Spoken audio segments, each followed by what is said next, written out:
नमस्कार, मी सोनल तांबे. Global Maharashtra 24 news bulletin मध्ये तुम्हा सर्वांचं स्वागत. पाहूयात आजच्या ठळक घडामोडी फक्त ग्लोबल महाराष्ट्र 24 वृत्तवाहिनीवर. आपल्या हक्काचं विचारपीठ. भारतीय जनता पार्टीचे वार्डाध्यक्ष मोहन कोनकर वारंवार लोकांच्या हिताचे वेगवेगळे कार्यक्रम करत असतात.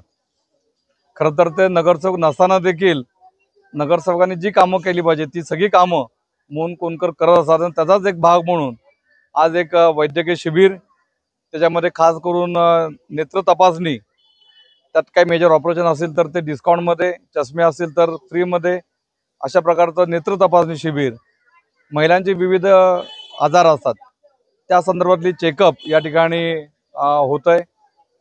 एक जनरल चेकअप देखील होत आहे. आणि त्यापेक्षा जास्त महत्त्वाचं आहे, आधारमध्ये ज्या चुका असतात त्याची दुरुस्ती करावी लागते. तर ते नवीन आधार कार्ड काढणं किंवा दुरुस्ती करणं, ॲड्रेस चेंज असतो, एजमध्ये कधी गोंधळ असतो, कधी बर्थ डेटमध्ये गोंधळ असतो, तर ती दुरुस्ती असं, नंतर पॅन कार्ड, आधार कार्ड आणि पॅन कार्ड आणि आयुष्यमान कार्ड. म्हणजे आज मगाशी मी आयुष्यमान कार्डाला एक मुस्लिम भगिनी या ठिकाणी कार्ड काढत होती. मी तिला विचारलं, तू काय कार्ड काढते, त्याचा फायदा माहिती आहे का? बिचारीला त्या कार्डचा फायदा पण माहिती नाही, त्या कार्डाचे लाभ काय ते माहिती नाही. पण आयुष्यमानचं तिचं नाव आलं यादीमध्ये, म्हणून तिला फोन केला, म्हणून ती कार्ड काढायला इकडे आली, एवढंच. पण तिला जेव्हा सांगितलं गेलं की तुझ्या घरात समजा एखादा व्यक्ती आजारी पडला, त्याला खर्च करायची वेळ आली, त्याला ऑपरेशन करायची वेळ आली, तर त्याला 5 लाख रुपये गव्हर्नमेंटकडनं अर्थसहाय्य मिळणार एकाला.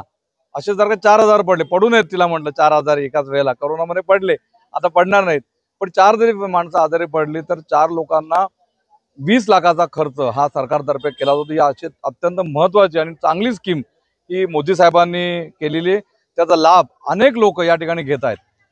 गरीब वस्ती आहे, खरं तर आयुष्यमान भारत कार्डची गरज असलेली लोक या ठिकाणी राहणारे लोक आहेत.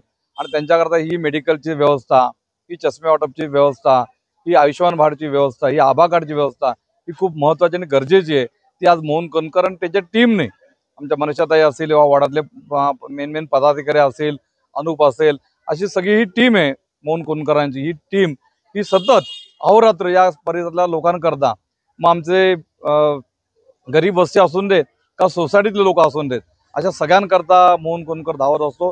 मी मनापासून मोहन कोनकरांना शुभेच्छा देतो, त्यांचे अभिनंदन करतो. आणि खरं तर मोहन कोनकर सारखा शाळमधून नगरसेवक झाला तर निश्चितपणे लोकांना देखील ती अपेक्षा आहे. आणि त्या प्रकारचा आशीर्वाद देखील आज देताना मी या ठिकाणी बघितलेलं आहे. मोहन कोनकरांना मनापासून खूप खूप शुभेच्छा.